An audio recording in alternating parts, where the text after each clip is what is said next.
So, Napanai, let's first have your thoughts on Facebook, sort of unfriending Australia, then sort of tentatively friending Australia and getting it back on a negotiating table to discuss things, as Scott Morrison, the Australian Prime Minister, put it. Incidentally, he's already spoken to, not very surprisingly, spoken to Prime Minister Narendra Modi about it. I think he's also had, we have learned that he's also had chats with Canada's PM, Justin Trudeau. Yeah. So now the interesting part, I think, because we are on the social media side of it, so I mean the news media side of it. So we know, like, okay, fine, it takes a lot of effort. So who will tell you more about how much money goes into creating a whole news organization platform. So it hurts when somebody takes your lunch off the table and offers it for free without you getting anything in return. Leslie, it's always a pleasure to be on the same podium as you. And I'm looking forward to what I know is surely going to be a roller coaster ride. So thank you for having me here. And I can see that without much ado, you have jumped right into the deep end of things.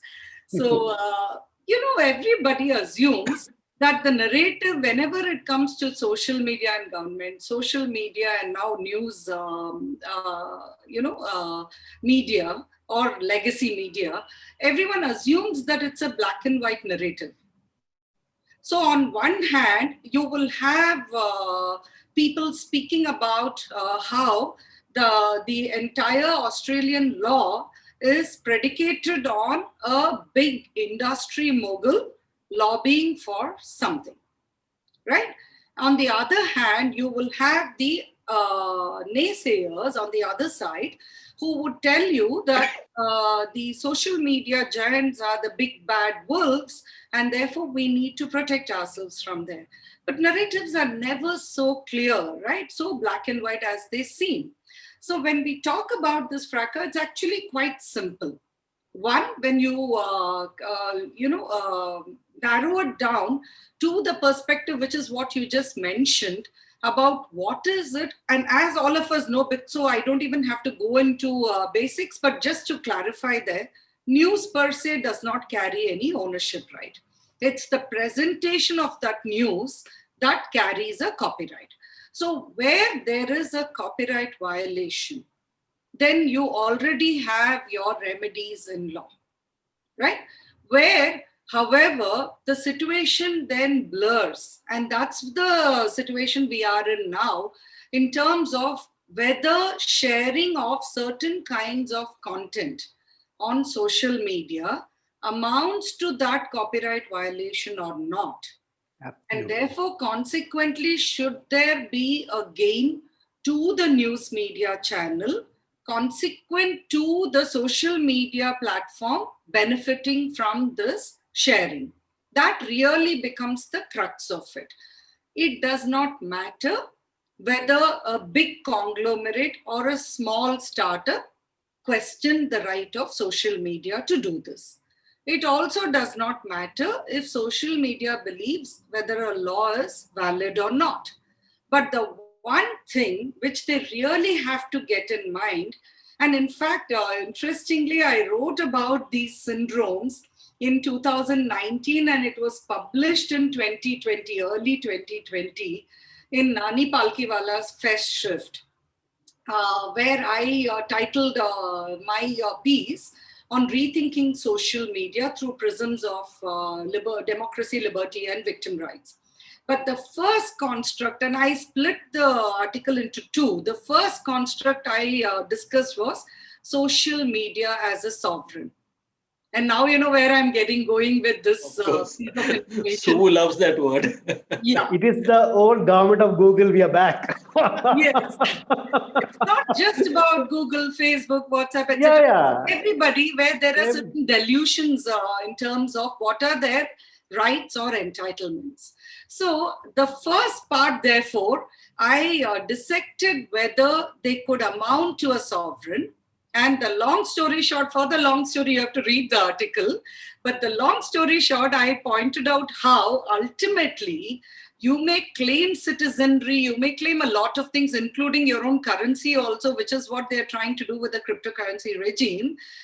But everything still boils down to you and I, who are the users and who are anchored to some land. We are not floating in ether. We are still anchored somewhere. And we are therefore amenable to the jurisdiction of the laws of the land, not just as users, but as the conglomerates who are offering their services in various jurisdictions. So you offered your services in multiple jurisdictions. You can't now cry foul. You have to comply with the laws of every land. If you have a problem with it, follow due process, take it up before the courts of law to decide whether it's valid or not. But to arm twist, to do these kind of, muzzle power, etc., is not appropriate. Nappinai, I have a question here. The question is, earlier you mentioned that uh, the news organizations had allowed Facebook to carry content from their, portals, right? They had not objected to it when Facebook was doing it, No, right? I did not say it at all. If anything Okay. I said gave that impression, I would want to then clarify it. What Okay. I said was that users have been posting. Users, not news Mm. media. So I was saying that there are two kinds of things you could do. One is where your own copyright content is reproduced. You have a right to contest it. Two is where links to your copyright protected content are reproduced. You need a law which will clarify whether that also amounts to a violation or not. That's it. It is Okay. not about permitting something to happen over a period of time and then pulling back, etc. It's about, and I had just started off with and stopped with this limited aspect, which is that there is a statutory right that vests in certain kinds of content, and you have a right to protect it as news media. The government has a right to pass laws as per due process if it believes it is relevant for the nation or a public good. If there is a disproportionality in that, any person affected because of the disproportionality or the citizenry of the nation are entitled to contest that law. So, But so they here is should not use muzzle power. So this is the summing up of what I wanted to say. here is the question. As a user of Facebook, I have posted an article which appeared in any publication, some publication. I've just posted it on my page, right? My friends see it, it gets viral, and so on and so forth. Now the question is, the cause of action is between the publication and me, right? How does the platform get involved in that? Because I'm only using the platform. Excellent question, Subbu. And in fact, this is one of the reasons why the delusions also happen in terms of the sovereign rights, etc. Because ultimately, and this is something which we are all discussing in multiple contexts now, the intermediary safe harbors.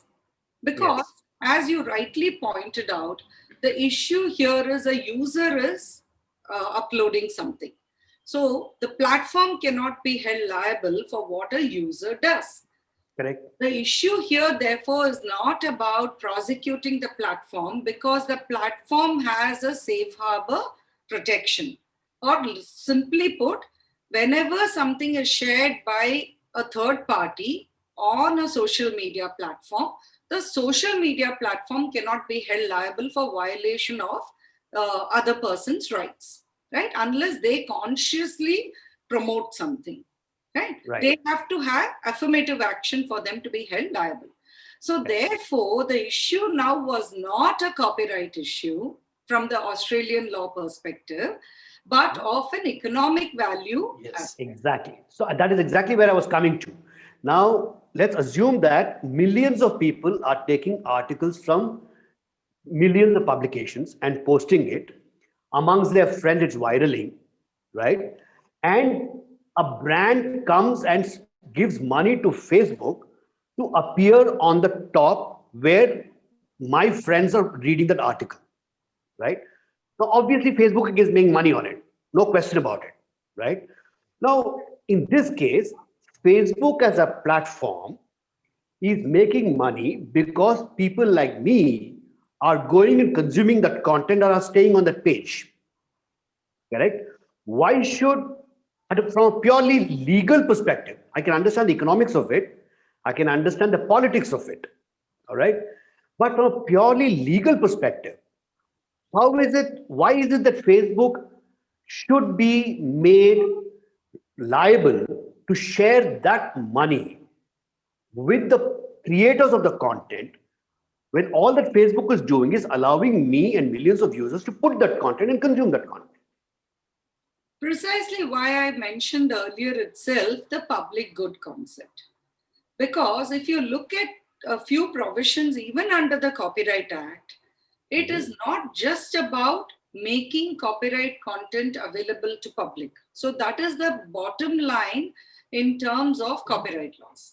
That no work should be withheld. It should not be monopolized. There should be a platform which will ensure that there is dissemination. But that dissemination comes at a price. So effectively what you're asking for is also the same thing. So though you are addressing it from an economic value or a political or otherwise, it still boils down therefore to the same law. And I'll give two examples on this. The first is compulsory licensing. Again, where people are holding on to something and not releasing it for public dissemination. So the more information, works, it could be anything, movies, music, news, whatever it is, the more it is disseminated, the better for public is the construct, right? So when you do it this way, ultimately some benefit has to flow to the creator. So law tries to balance these two things to say, one, where somebody is withholding something, we will allow you to take the rights and the creator will be paid. And the next level of it, a much tighter regime, which is the statutory licensing regime. And the statutory licensing regime is what I had drawn on to make this point with respect to Facebook versus Australia in a recent interview, where I clarified that what is the intent or purpose behind the statutory licensing regime?